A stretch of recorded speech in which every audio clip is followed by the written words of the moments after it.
Appendice. Prédicable et prédicament. 35. Un peu d'analyse. Analysons grammaticalement la phrase suivante. Pierre est aimable. Pierre est un nom, sujet de est. Est un verbe substantif, à la troisième personne de l'indicatif présent. Il unit Pierre à aimable. Aimable est un adjectif qui qualifie Pierre. Et donc, au sujet de cette phrase, on s'est fait 3 questions. Première, qu'est-ce que Pierre? Deuxième, qu'est-ce que aimable? Troisième, quelle est la relation entre Pierre et aimable? On a mis Pierre dans la partie du discours qui s'appelle nom. Aimable, on l'a placé dans la partie qui se nomme adjectif. Et l'on a dit que la relation entre cet adjectif et ce nom était une relation de qualification. 36. Définition des prédicables et des prédicaments. L'analyse faite dans le numéro précédent nous aidera à comprendre la définition de ces deux termes. En logique, au lieu des mots Pierre et aimable, on dit les idées de Pierre et d'aimable. Le prédicable, c'est la relation qui existe entre Pierre et aimable. Le prédicament, c'est la classe ou la catégorie où l'on peut placer les idées de Pierre et d'aimable. Les prédicaments, en logique, correspondent aux 10 parties du discours en grammaire. Le prédicable répond à la question 3e. Quelle est la relation entre Pierre et aimable? C'est une relation de qualification, ou encore aimable qualifie Pierre. Plus explicitement, on peut dire que le prédicable est la manière dont l'idée aimable s'affirme de Pierre ou s'attribue à lui-même. L'idée aimable, en effet, est une idée universelle, puisqu'elle peut convenir à plusieurs. Mais l'idée universelle attribue n'a pas toujours une relation de qualification avec le sujet auquel elle se rapporte.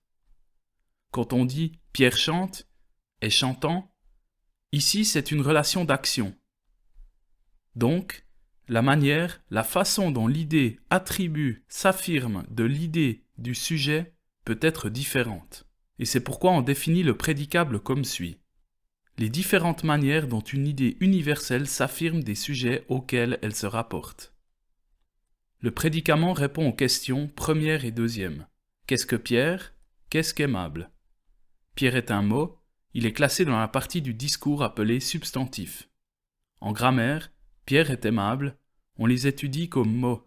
En logique, on les considère comme idées. Et donc, les prédicaments sont les classes ou les catégories où l'on peut mettre toutes les idées que l'on a et que l'on peut avoir. 37. Il y a 5 prédicables.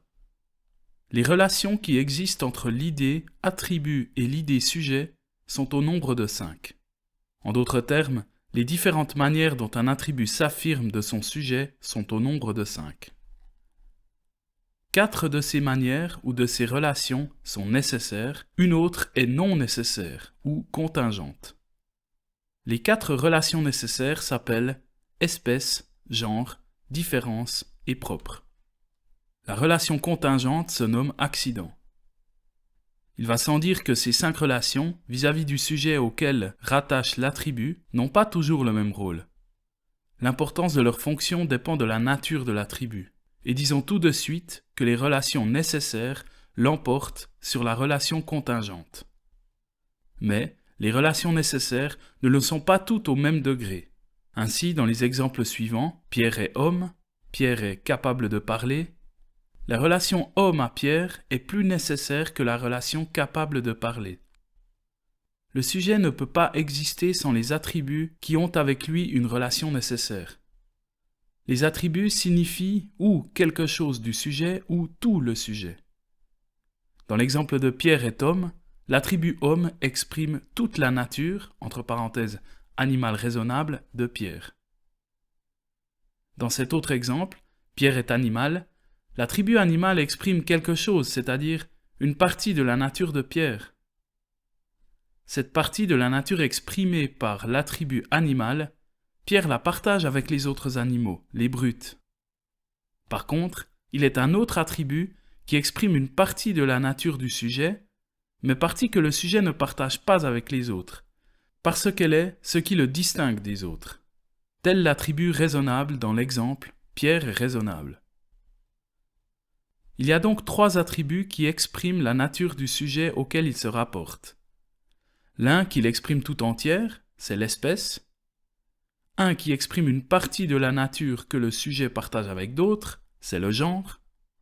Un qui s'exprime dans une partie de la nature qui distingue le sujet des autres, c'est la différence. Tout en n'entrant pas dans la constitution essentielle du sujet, il y a cependant un 4e attribut qui découle nécessairement de ce sujet. C'est le propre, comme la faculté de parler que possède Pierre. Enfin, reste le 5e attribut qui n'appartient pas nécessairement au sujet. C'est l'attribut qui peut ou ne peut adhérer au sujet, la nature de celui-ci restant intacte. L'attribut savant, dans la phrase « Pierre est savant », c'est l'accident. Le tableau suivant résume tout ce numéro. Pierre est homme, espèce, nécessaire. Pierre est animal, genre, nécessaire. Pierre est raisonnable, différence, nécessaire. Pierre est capable de parler, propre, nécessaire. Pierre est savant, accident, contingent. 38. Il y a 10 prédicaments. Les prédicaments sont le sujet et l'attribut. Les prédicables sont les relations qui existent entre le sujet et l'attribut. Ce sujet et cet attribut, comme tout ce qui existe, sont des êtres. Mais tout ce qui existe ou peut exister, entre parenthèses être, existe en lui-même ou dans un autre. La table est un être qui existe en lui-même. La forme, la couleur de la table n'existe pas en elle-même, mais bien dans la table. On appelle substance l'être qui existe en lui-même, et accident prédicamental celui qui existe dans un autre. On compte 9 accidents, ce qui fait en tout 10 prédicaments ou 10 classes. 10 catégories dans lesquelles on peut placer toutes les idées que l'on a ou que l'on peut avoir. Ce sont la substance, la quantité, la qualité, la relation, l'action, la passion, le lieu, le quand, le site, l'habit. Il ne faut pas confondre exister en soi et exister par soi. Dieu seul existe par lui-même, parce que lui seul n'a pas été causé. Donc, l'essence en soi n'exclut pas une cause productrice distincte. L'être est ce qui existe, par soi, entre parenthèses Dieu, par un autre, entre parenthèses les créatures, en soi, substance, dans un autre, accident, quantité, qualité, action, passion, relation, lieu, quand, habit. L'être est ou peut exister. La phrase suivante renferme les 10 prédicaments. Hier après-midi, au jardin, Monsieur X, en capot de chat, surveillait, en marchant, une centaine d'écoliers, fort joyeux et en excellente santé. 39. Classification des prédicables. Nous savons déjà qu'il y a 5 prédicables ou 5 manières différentes d'affirmer l'attribut du sujet. Ces 5 prédicables s'appellent genre, espèce, différence, propre et accident.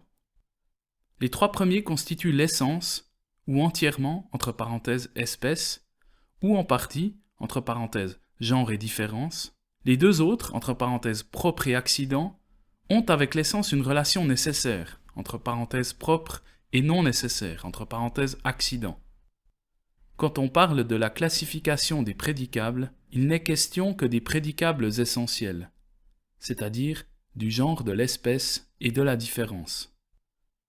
Pour nous servir de l'exemple déjà employé, nous allons nous demander quel est l'attribut qui s'affirme de Pierre comme genre, comme espèce, comme différence. Nous répondons en disant que le genre de Pierre est animal, l'espèce de Pierre est homme, sa différence est raisonnable. Mais Pierre à son tour, où le classons-nous? Dans la catégorie substance ou dans celle d'accident? Sans aucun doute, quelle sorte de substance est-il, Pierre? Est-il une substance spirituelle ou corporelle? Évidemment, Pierre est une substance corporelle ou un corps. Mais il y a bien des corps, Le livre, par exemple, est un corps. Pierre est plus que le livre. Il est un corps vivant, organique. Le livre n'a pas la vie. Et cependant, tous les vivants ne se ressemblent pas. Parce qu'il a la vie, Pierre est-il nécessairement semblable à l'arbre, vivant lui aussi, qui pousse ses racines dans le jardin? Certainement non. La vie de Pierre est supérieure à celle de l'arbre. Sa vie est sensitive, elle agit par des sens. L'arbre du jardin n'a qu'une vie végétative. Elle n'a pas de faculté sensible. C'est-à-dire que Pierre est un animal et de plus raisonnable. Au sujet de Pierre se rapportent donc plusieurs attributs qui ont avec lui une relation, nécessaire toujours, graduée cependant. Les attributs sont classés d'après un ordre fondé sur leur extension et leur compréhension. Le tableau suivant met bien en ordre ces reliefs.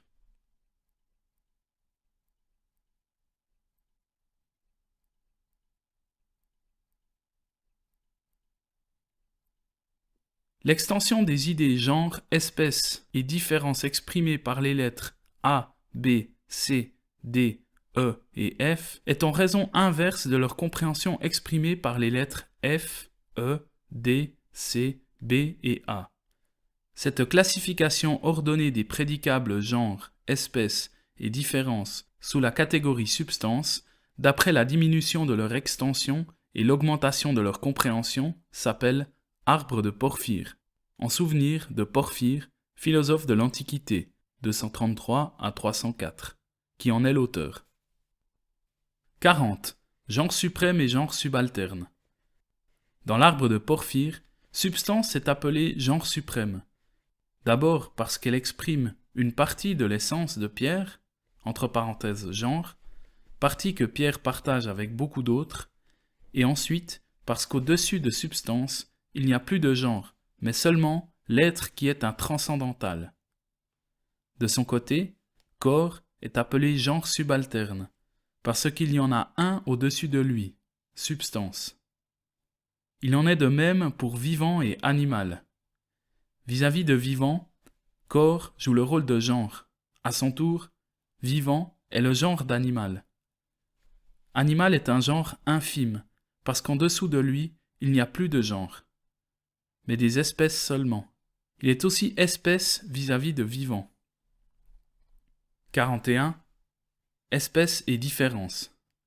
D'après le tableau, corps et genre, et espèce vis-à-vis de substance, il est une sorte, une espèce de substance. Mais par rapport à vivant, il est genre. Substance, genre de corps, devient corps par la différence corporelle. L'espèce est donc constituée par le genre et la différence. Parce que corps n'a au-dessus de lui aucune espèce. Il est nommé espèce suprême. Corps et organique, entre parenthèses, différence, constitue vivant qui est une espèce de corps. Vivant est une espèce de corps, mais une espèce subalterne, puisqu'il y a une espèce au-dessus de lui. De même aussi, animal est une espèce de vivant, espèce subalterne, formée de vivant, entre parenthèses genre, et de sensible, entre parenthèses différence. Enfin, l'homme est une espèce d'animal résultant de l'union d'animal, entre parenthèses genre, et de raisonnable, entre parenthèses différence. L'espèce homme est l'espèce infime, parce qu'après elle, il n'y a plus d'espèces, mais des individus. La différence dans le rôle est de s'unir au genre pour constituer l'espèce prend le nom de suprême, subalterne et infime, suivant qu'elle qualifie le genre suprême, subalterne et infime. 42. À quoi se résume la théorie des prédicables et des prédicaments? La théorie des prédicables et des prédicaments n'est que la mise en pratique de l'extension et de la compréhension des idées. La classification ordonnée des prédicables sous le genre suprême substance en est la preuve. Cette classification, il est facile de s'en convaincre, n'est ni plus ni moins que la définition essentielle, partant, véritable de Pierre. Celui-ci est donc classé dans la catégorie, entre parenthèses prédicaments, substance avec tous les attributs, entre parenthèses prédicables, qui nous renseignent à différents degrés sur sa nature.